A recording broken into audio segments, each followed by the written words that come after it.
नाथ संप्रदाय की उत्पत्ति स्वयं भगवान शिव से हुई थी। इस पंथ के लोगों को भगवान महादेव का वंशज माना जाता है। इस कुल में नवनाथ अवतरित हुए थे। मच्छंद्रनाथ, गोरक्षनाथ, जालंधरनाथ, कनिपावनाथ, गहनीनाथ, नागेशनाथ, रेवाणनाथ, चौरंगीनाथ और चरपटीनाथ। कहा जाता है कि भगवान शिव एक बार पार्वती को एकांत में उपदेश दे रहे थे। वहीं मछली के गर्भ से एक बालक प्रकट हुए, इसलिए उसका नाम मच्छंद्रनाथ रखा गया। मच्छंद्रनाथ ने अपनी शिक्षा दत्तात्रेय से पूर्ण की थी। माना जाता है कि मच्छंद्रनाथ एक बार एक गरीब के घर पहुंचे। वहां एक स्त्री रो रही थी। कारण पूछने पर बताया कि वह निसंतान है। यह सुनकर मच्छंद्रनाथ ने उसे भभूत दी और वहां से चल पड़े। और एक समय के बाद फिर मच्छंद्रनाथ उसी घर पर पहुंचते हैं। पूछने पर बताया कि पड़ोसियों के बहकाव में आकर उस भभूत को उस महिला ने गौशाला में फेंक दिया है।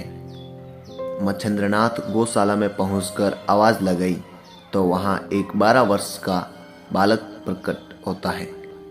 उस बालक का नाम गोरक्षनाथ रखा गया। मच्छंद्रनाथ के ये शिष्य बहुत प्रतापी सिद्ध हुए। गोरक्षनाथ को नाथ संप्रदाय का संस्थापक माना जाता है। एक बार नेपाल में अकाल पड़ गया था। कारण जानने पर मालूम हुआ कि गोरक्षनाथ तपस्या कर रहे हैं और बादलों को उन्होंने अपने गले में धारण कर रखा है। फिर मच्छंद्रनाथ वहां पहुंचकर वर्षा कराते हैं। नेपाली गोरक्षनाथ को अपना आराध्य मानते हैं।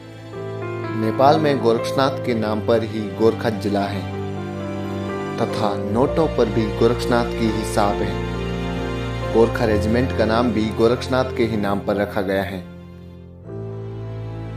एक बार गोरक्षनाथ संजीवनी मंत्र का जाप कर रहे थे। तभी बच्चों ने गोरक्षनाथ को मिट्टी का पुतला बनाने का अनुरोध किया। उस मंत्र से वह पुतला जीवित हो उठा।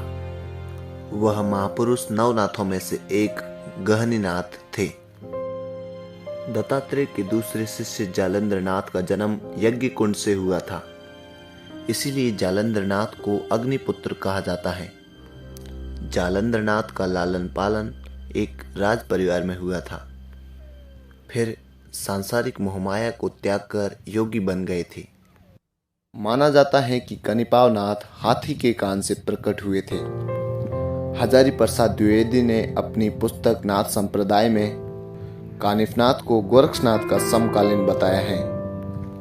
कानिफनाथ जालंधरनाथ के प्रमुख शिष्य थे।